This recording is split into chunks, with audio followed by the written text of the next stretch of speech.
Hey, it's Lynn Brown. I'm a speaker, trainer, and coach.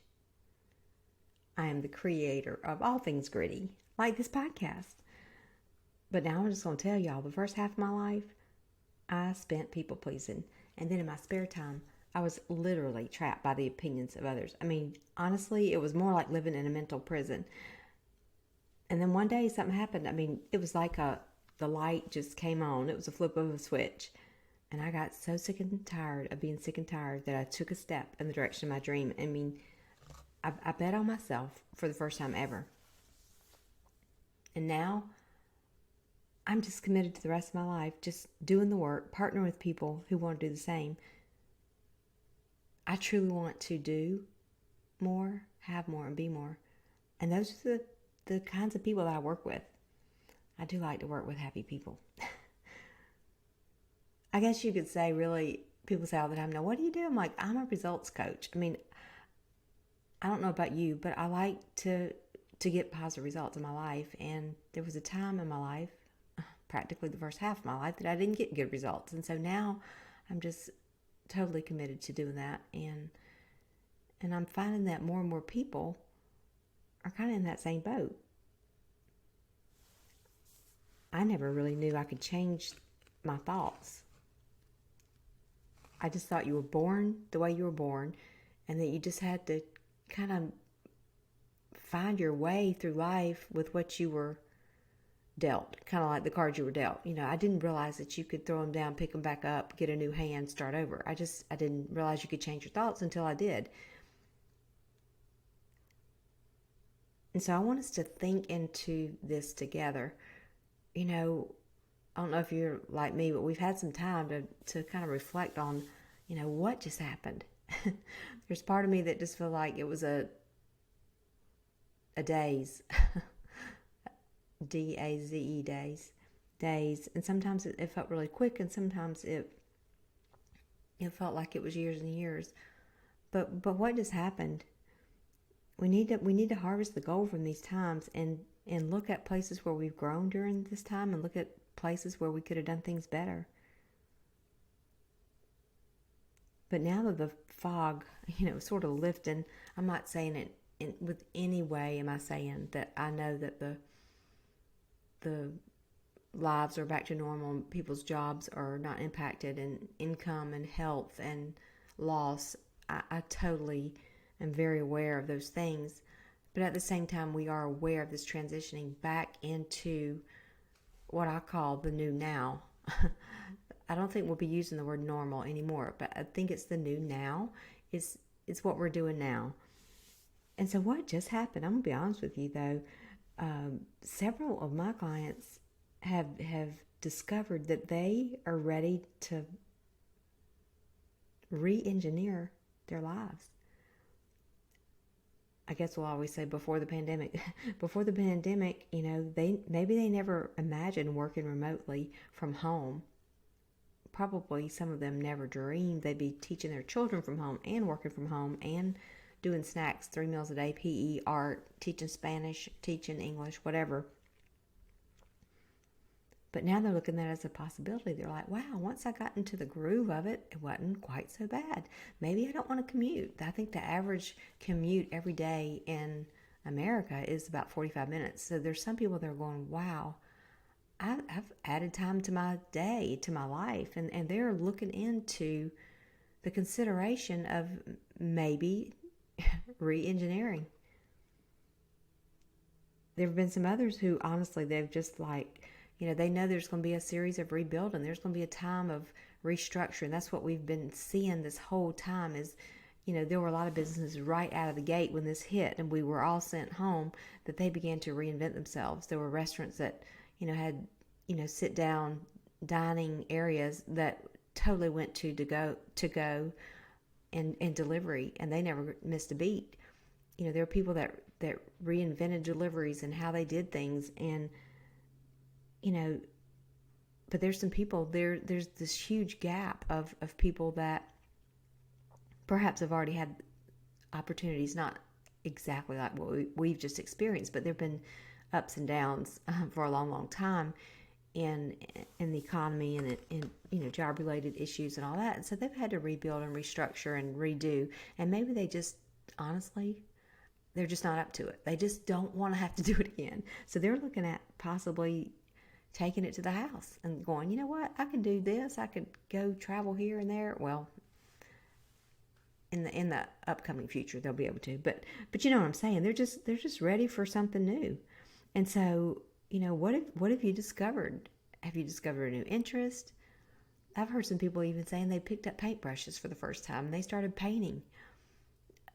Some other people were doing online music lessons, picking up the guitar, doing different things like this. So what about you? Are you ready for a refresh? I mean, honestly, I've heard the word pivot more now than I ever have, and I had to look it up. I mean, I know what pivot means, but it's basically just a change in directions. You're going one way, and you need to pivot to go another way. And so maybe this is a time for you to do that. It could be in daily habits. Now trust me, let me give you hope here. Remember, I was the one that was stuck for the first half of my life. So don't think, oh, well, Lynn Brown sounds like she's got it all together. No, nada, do not, zero. I am a work in progress. Trust me. I did have enough awareness truly at the beginning of this. I was like, you know what? I'm going to lean into my mentors. I'm very fortunate to be a part of communities that, I've invested in myself, and I have mentors that I can lean into. So I've had thinking partners through this, and they have provided amazing, virtual conferences and trainings and brought in speakers virtually for us. And it has been absolutely amazing. But let me also tell you too, that during that time, I dropped my guard on my habits, my daily calorie intake, and I gained 5 pounds. Now, over the last 6 months, I've lost 25 pounds, and I just put back on 5 pounds. So now I'm back in the zone. I got to get rid of that 5 pounds. But I'm just telling you that to give you hope.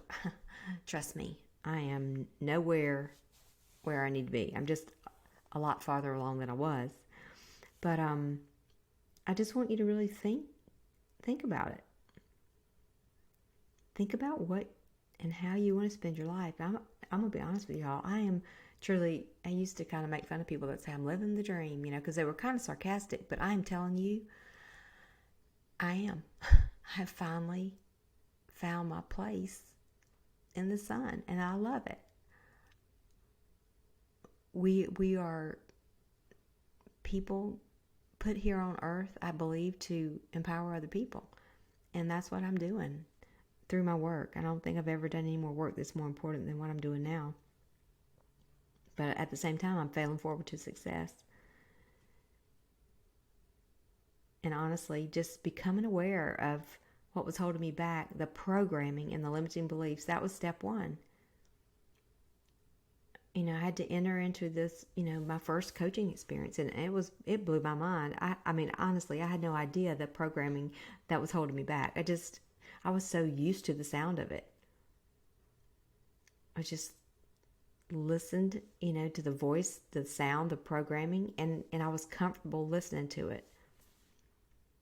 I believe with all my heart, the greatest battle any of us face is between our ears.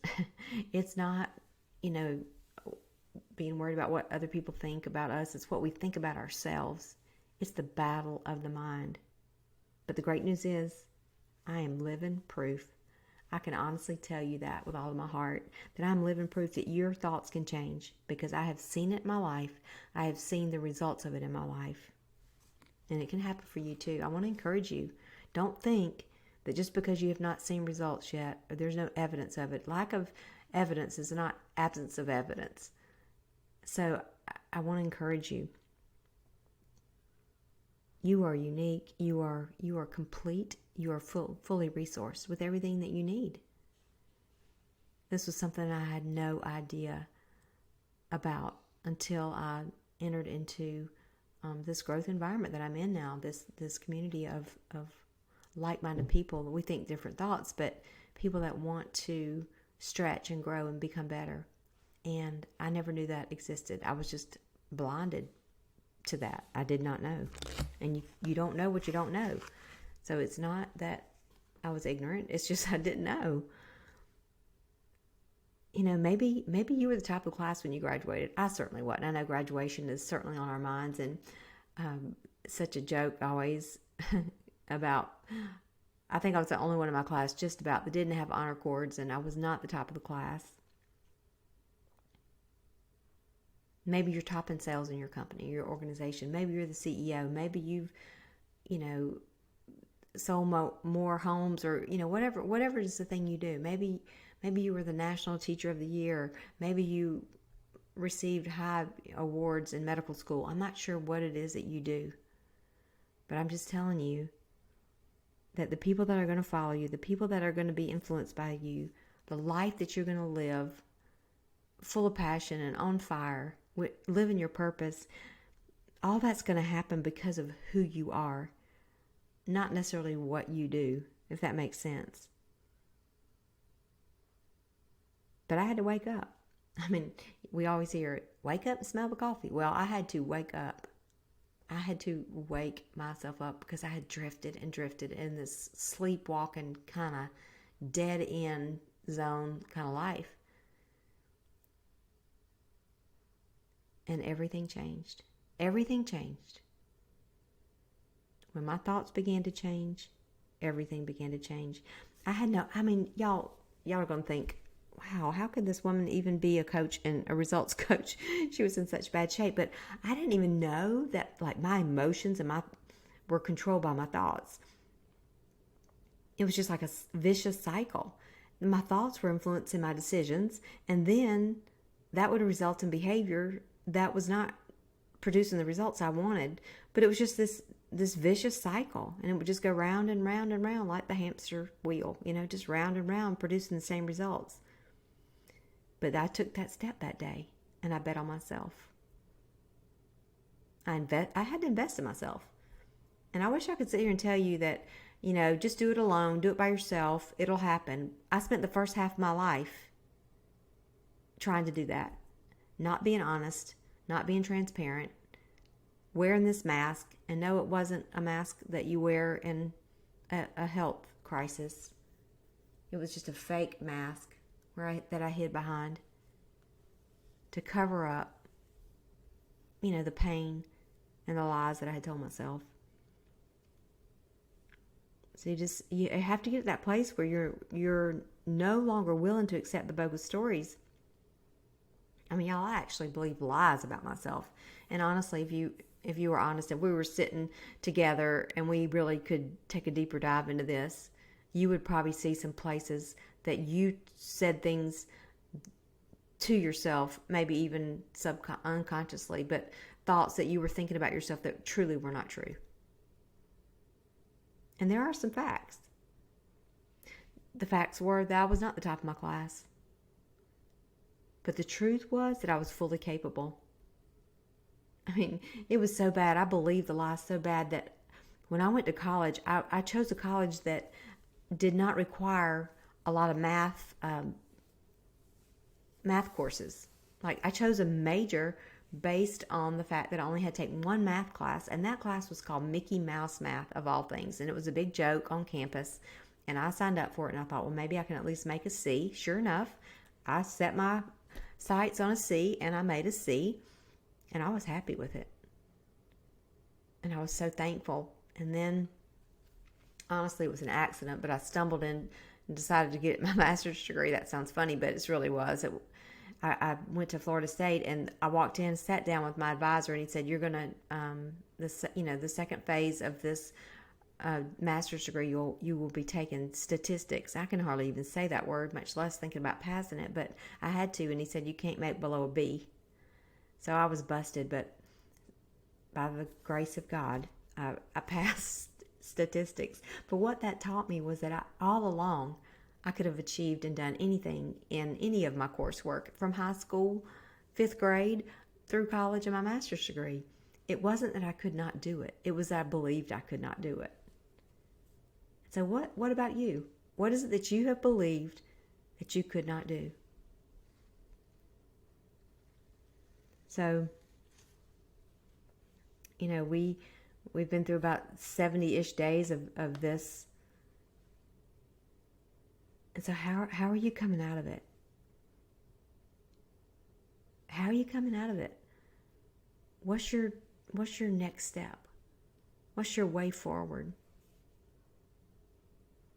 Is there something in there that's been tugging at you that you're thinking, you know, a lot of people used to ask that question, what would you do if you knew you wouldn't fail? Well, I prefer a different approach to that question. And I'd say, what would you do if you knew you would fail? Because you're going to fail.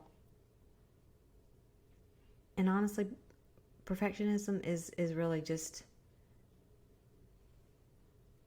it's just fear disguised. And so we cannot be afraid to fail. We cannot be afraid to be authentic. So I want you to just think into a couple of things. One thing that I'm super excited about that's coming up is we'll be launching our Becoming Essential training. And it's just an opportunity for you to lean into some growth. Maybe if you've never even participated in any type of growth training before, this might be a great next step for you. It's just how to make yourself essential. I believe everyone's essential, personally. Another thing we have coming up is our Gritty Women virtual conference, and more details will be coming about that, but that'll just be it's a mini conference. It's not like a big event, a long event or anything like that. Just a little bit of time together virtually, just with like-minded women all over the world that want to become better. Y'all, all I can tell you is that thoughts are things. That's all I know. And they become things. And really, when you think about it, my mentor, Paul, he always tells us this, you know, everything that you see was once a thought. It was created first in the mind. And I believe that these bogus stories, they were created in our mind. Maybe it was programming from somebody, you know, in our family or whatever, but they were created in our mind. And so thoughts, you know, our thoughts are the kind of the action of the brain, and how we feel, that's the action of the body. But if you want a result, it all starts with your thoughts. And I've shared this before on other podcasts. My favorite verse in the Bible is Romans 12:2. Be transformed by the renewing of your mind. And it's so funny. I heard that the first half of my life. I heard that verse all the time, but I never believed it for myself. So I want you to lean into your growth. And trust me on this, it's the only guarantee that tomorrow will be better. And I want you to get gritty, because it's the new pretty. And you know what else? Gritty is the new strong. I believe it. It's the new strong. So subscribe to our new blog post. You can go to lynnebrown.net. That's LYNNE brown.net, and check out our new blog. And then also make sure you subscribe on Apple, Spotify, a lot of other platforms. But subscribe and share the podcast, Gritty Women Podcast, with other women. I need your help to spread the love. And one last thing too, our coaching partnerships are launching and open. So if you want to do just like a 15-minute complimentary call with me just to check it out and see what it's all about, I'll be happy to do that. You can just send me an email, Lynn, LYNNE, @lynnebrown.net, and we'll get together. So it's great to be with you today. Remember, just get gritty, and we're going to all fall, but we're going to grit back up. Take care, and I'll see you real soon.